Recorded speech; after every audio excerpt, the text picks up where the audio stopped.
నమస్కారం. ప్రపంచ కళా చరిత్రలో బహుశా మరే చిత్రానికి లేనంత గుర్తింపు, ఆ, అంతటి ఆకర్షణ మొనాలిసా సొంతం కదా. అవునవును.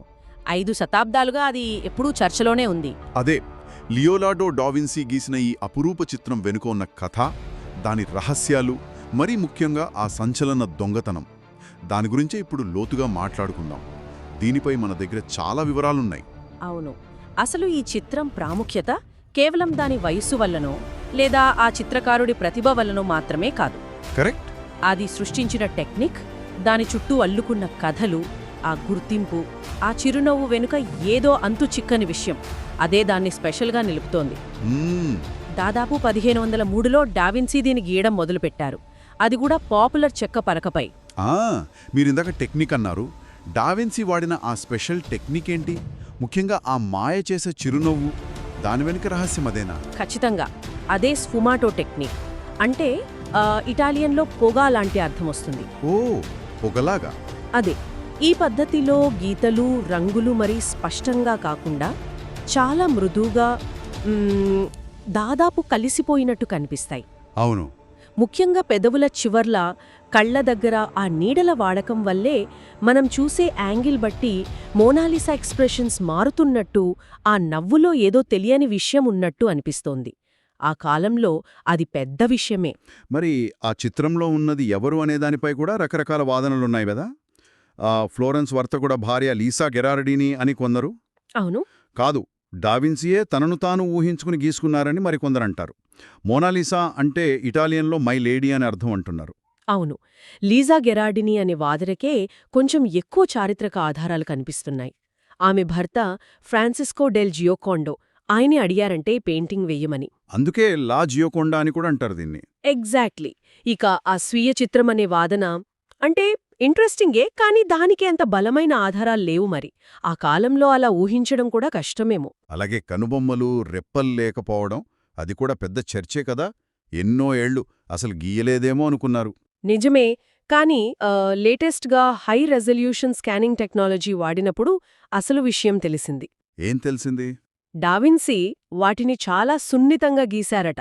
కాని కాలక్రమేణా, బహుశా దాన్ని శుభ్రం చేసే ప్రాసెస్లోనో ఏమో అవి పూర్తిగా పోయాయట. ఓహో, అలాగా. అంటే మనం ఇప్పుడు చూస్తున్నది 100ేళ్ల మార్పుల తర్వాత మిగిలిన రూపమనమాట. అంతే. ఇక దీని విలువ, అబ్బో, దాదాపు 5300 కోట్ల రూపాయలపైనే. ఇంత విలువైన చిత్రం 1911లో ప్యారిస్లోని లూవర్ మ్యూజియం నుంచి దొంగిలించబడటం, అది పెద్ద సంచలనం అప్పట్లో. అవును. విన్సెంజో పెరుగ్యా అనే ఇటాలియన్, ఆయన మ్యూజియంలోనే ఇంతకుముందు పనిచేశాడు. అవునవును. ఆయనే ఈ పనిచేశాడు. ఇటలీకి చెందిన కళాఖండం ఫ్రాన్స్లో ఎందుకుండాలి?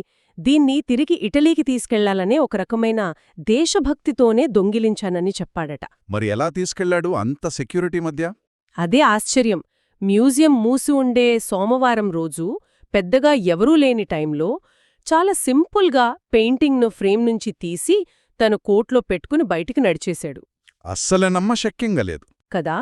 2 ఏళ్లపాటు ఆ పెయింటింగ్ ఎక్కడుందో ఎవరికీ తెలీలేదు. 2 ఏళ్ల? అవును. చివరికి పెరుగ్యా ఇటలీలో దాన్ని అమ్మేందుకు ప్రయత్నించినప్పుడు దొరికిపోయాడు. తర్వాత పెయింటింగ్ మళ్లీ లూవర్కు చేరింది.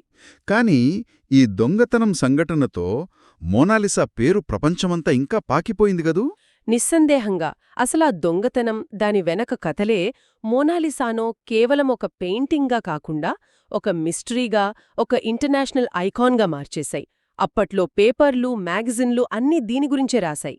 మొత్తానికి డావిన్సీ ఆ అద్భుతమైన స్ఫుమాటో టెక్నిక్, మోనాలిసా గుర్తింపుపై ఉన్న ఆ వాదనలు, ఆమె చిరునవ్వులో దాగున్న ఆ రహస్యం, కనుబొమ్మల మిస్టరీ వీడటం, దాని విలువ, ఆ నాటకీయమైన దొంగతనం అన్నీ కలిసి దీన్ని ఇంత ప్రత్యేకంగా నిలబెట్టాయి.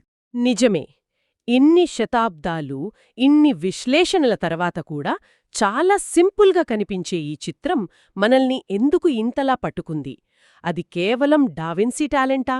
లేక దానిలోని రహస్యాలా? లేక దాని చుట్టూ ఉన్న కథల ప్రభావమా? చెప్పడం కష్టం. బహుశా అన్నీ కలిసే కావచ్చు. ఏదేమైనా కళ మనల్ని ఎలా ప్రభావితం చేస్తుందో చెప్పడానికి మోనాలిసా ఒక గొప్ప ఉదాహరణ. దీనిపై ఆలోచించాల్సిన విషయమే.